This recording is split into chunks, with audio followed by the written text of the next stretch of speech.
Hello, good afternoon, students.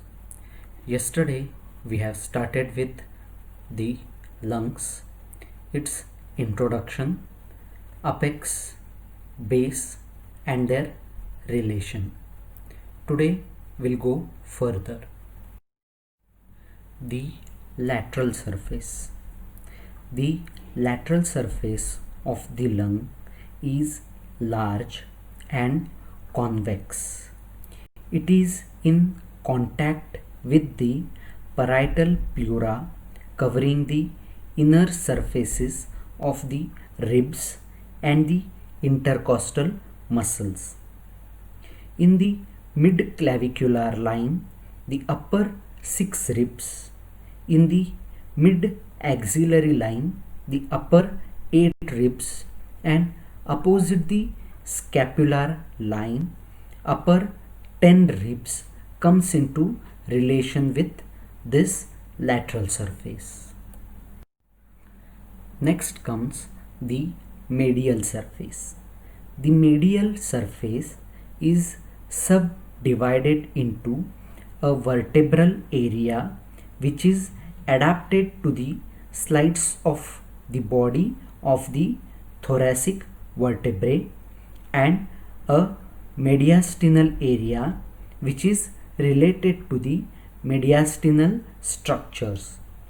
The mediastinal area presents the hilus, where the bronchi, vessels, nerves and lymphatics enter and leave the substance of the lung, and some of the impressions of the mediastinal structures are also found in this medial surface or mediastinal area. Both the lungs, that is right lung and left lung, at their medial surface, that means at its vertebral as well as mediastinal part, have some common impressions and some different impressions.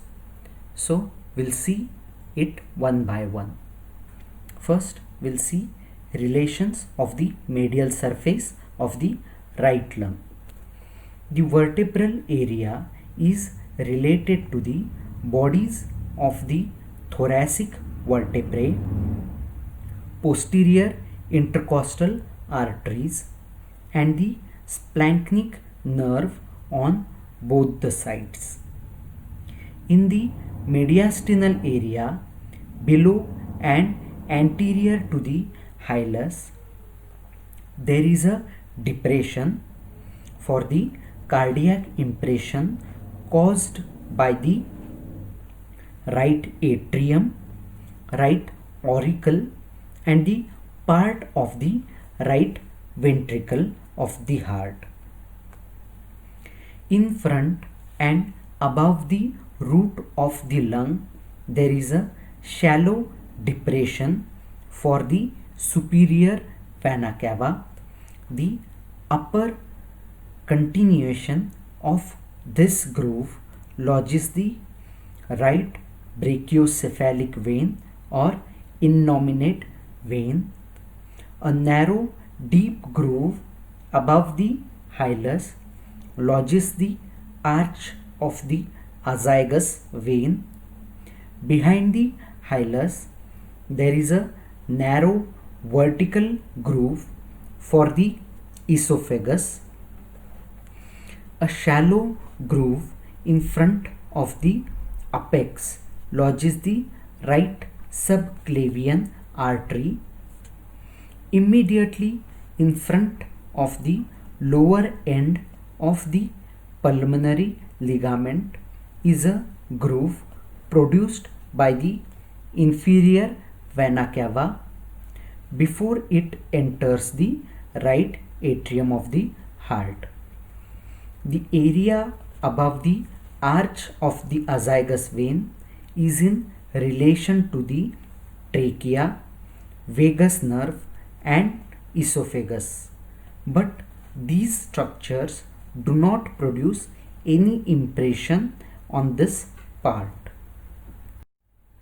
Here in this diagram you can see the mediastinal surface of the right lung, and you can compare this diagram with the previous explanation.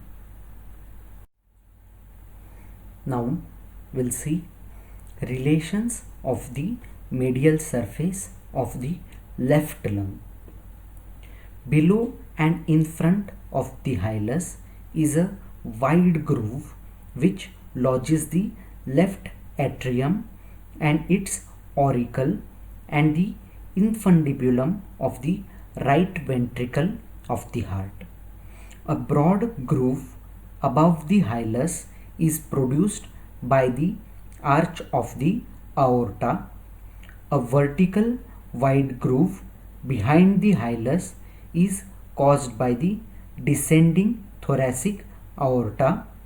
From the anterior part of the depression from the aortic arch, a narrow groove runs vertically upwards and lodges the left subclavian artery.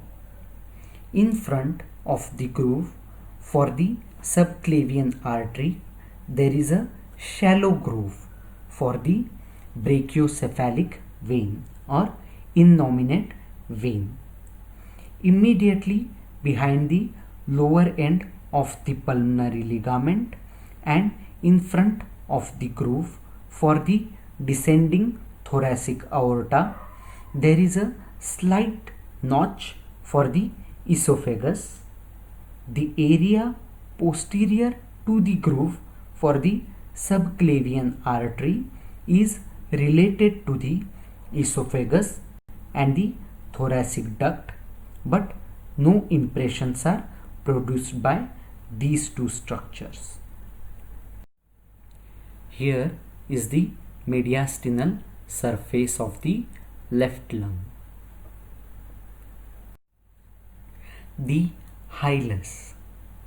Hilus is a depressed area on the mediastinal surface of the lung, situated above and behind the cardiac impression.